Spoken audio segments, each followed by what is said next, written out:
Terungkap alasan Ayu Ting Ting tak mau bantu Jessica Iskandar bayar tunggakan cicilan.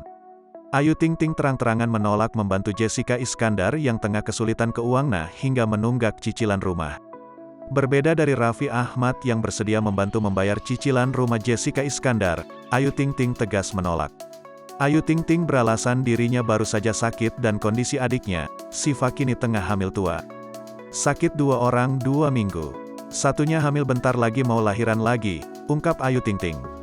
Tak cuma Ayu Ting Ting yang menolak membantu Jessica Iskandar, Ruben Onsu dan Ivan Gunawan pun tak mau membantu membayar cicilan rumah Jedar yang telah menunggak. Namun berbeda dengan perlakuan Raffi Ahmad, Ayu Ting Ting menolak dengan tegas permintaan Jessica Iskandar itu. Ayu Ting Ting pun dinilai sudah melupakan kedekatannya dengan Jessica Iskandar.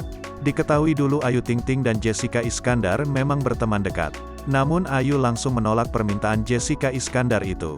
Ia mengungkap kondisi adiknya, Syifa yang tengah hamil tua. Sakit 2 orang 2 minggu. Satunya hamil bentar lagi mau lahiran lagi, ungkap Ayu Ting Ting.